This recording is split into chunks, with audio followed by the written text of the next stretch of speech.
Why are we so chatty? For what? Did you watch that Brazilian game? I watched the first half, yes. Can't stay up that late anymore.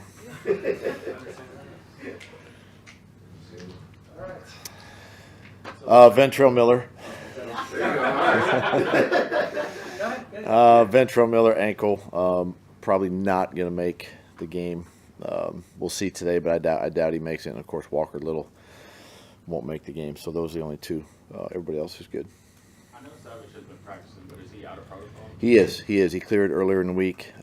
Practiced the last couple of days. Been looking good, feeling good. So expect him to play. Do you worry about focus with it being the last game of the season? I mean, a little. A little. But I'll tell you this: the guys have really done practices the last 2 weeks have been a little bit lighter. I think just because of we're at the end of the season, and but they're still engaged. They're still focused. Still a lot to play for. So there might be a little bit of that, but it's probably expected. Buster started a lot this year. Can you just talk about the growth, maybe what you've seen from him on the field, maybe off the field? Just someone who a young player who's really embraced the opportunity, right? You never know in this league. You never know when you get your shot, and when you do, you hope you're ready. And he was one of the players that was ready, and he's just continues to work hard in practice. Works on his craft. It means something. If he makes a mistake, it means something. You see him. He's dejected. He knows he made a mistake, but he fixes it, corrects it. Again, been a solid corner, for us, and excited for him and how far it'll take him. When he's been available this year, what's your assessment been of Darnell and the value he brings to the secondary? Brings leadership, brings a veteran presence. When the season began, the expectation was he was going to play our nickel spot, and then we moved him back to safety where he's obviously comfortable back there and brought some stability there. But just again, another guy who loves ball, much like Buster, and leads a lot. He's one probably he leads by example, but he also leads verbally, in the locker room too. So he's good to have on the team. Been a bright spot. Been someone that I think has really kind of kept things going in the right direction. When you saw that Ryan Thomas Jr. got named first alternate, did you think you probably deserve better than that, or did you think that for being a rookie, he at least got some respect? Well, I would have hoped he would have got a little bit more. Honestly, as a rookie receiver, putting up the numbers, I think he's second in the AFC and maybe in the top 4 or 6, I think, in the league. And most of those guys are from what school? LSU. But it's good company to be with. It's really good company. And as a rookie, I thought maybe he would definitely make it. But look, I'm excited for him. He's going to have plenty more opportunities to make that Pro Bowl and just a bright spot for us offensively this year. Obviously, the situation dictates it, but I know a point for you week in, week out has been the run game, trying to not only establish it but be balanced. So when you look back at last week, looking ahead to this week, knowing the challenge that lies ahead with that defensive front, but knowing last week you got Travis 15 carries, Tank 11, is that, do you think, before the game kicks off, you standing here right now, is that possible to do that? Or is I think it's going to have to be, quite honestly. I think that's 26 carries. If the success we've had, we've been up close to 30 runs, run attempts, right? And so however or whoever gets them, that's kind of a magic number, I think, for us and really for any team. But it's a tough defense to run against. They do a great job plugging gaps. Linebackers are downhill, fast flow, but you're going to have to try, and you're going to have to get that thing started. Do you anticipate anticipate Keelan Robinson any snaps on offense? I know obviously he's been active. Yeah, I think he's done a nice job, on special teams. I think I think giving him a couple snaps in this last game would be good to see. When you look back at this season, was this one of the hardest years of your head coaching career? Yeah, and like I've told the team too, it's with 12 losses like this, I don't think anybody has gone through.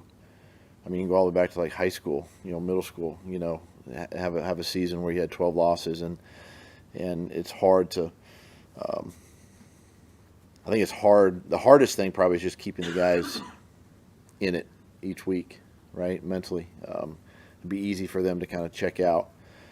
So from that standpoint, it's hard. Obviously, the pandemic year in 20 was another difficult one with the challenges of COVID and the safeguards in place that we had to do, the social distancing and all that. That made it difficult. But this one was tough. It was tough just to maintain the focus and the drive, and each week be competitive and still give ourselves opportunities to win games. I mean, and then on top of that, I think 9 of the 12 one-score losses, is just something that is something we've got to work on, and we got to focus and push through that barrier. And I think once you do, you learn how to win, and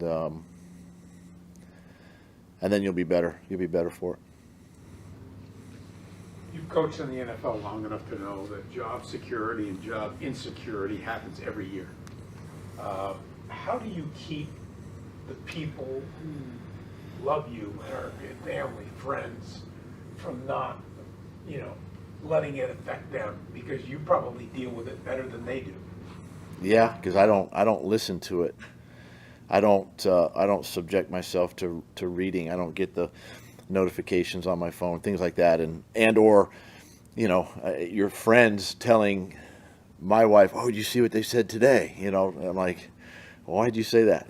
Type thing. But it's hard. It's hard to keep your family in a bubble. They're outside of these walls, and they see it and hear it every day. And I'll tell you this: if it wasn't for probably our faith and being grounded there, right, then I think you could cower under just about anything, any stress, anything that kind of weighs you down. But as a family, we choose not to let it bother us. They get mad at it, just like I do sometimes when they tell me about it. But look, we've been around this league almost 30 years, player and coach, and you've seen a lot of things. And if this is the last one, then I can look back and go, hey, it was a great run. You had a chance to do a lot of great things. You had a chance to win a Super Bowl. You've coached some great players. You played in this league for a long time. So whatever happens. But we keep moving forward. Is that something you had to manage with players too? I think they've said that amongst themselves they're not talking about that. But from your position, just to ease things, I guess. I don't talk to the team about it. I don't want them to have to. I know they're going to get asked, and it's their right, to answer the question, obviously. But I don't get into it with them. Our goal and our task is to win games, and I've got to keep the focus on that. Is it easier as a player or as a coach to not listen to all that stuff and not have an impact? Well, it's probably easier as a coach to not listen to it because we're a little more isolated, and I choose not to. I've kind of always been that way. Even as a player, I never really read much of what people were saying, because sometimes they don't know, sometimes they do know, and I just choose not to buy into it. What do you think? Can I ask one more? Oh yeah. Go ahead. Heading into the last week of the season, kind of uncertainty with what's going to come Monday. Just what do you think the emotions are going to be as you head to Indianapolis? For me personally? Yeah. Well, obviously, mixed emotions. Number one, because I think you look back on the season and how disappointed we are as a team, you know, and the things that have kept us from probably winning, obviously, more games. And then there's the excitement of playing another game. You got a great opportunity to stand on the field that, you know, you've been blessed to play on and coach on, and you got one more opportunity with these guys, because, you know, come Monday, Tuesday, you know, the team goes their own way, and you know that it'll be the last time that this team's together ever again, right? So it's a little bit of a mixed emotion, but, you know, at the same time, I think once the ball is teed up and kicked off, you're in it, you're coaching it to win it, and you know, and then you see what happens after that. Thank you.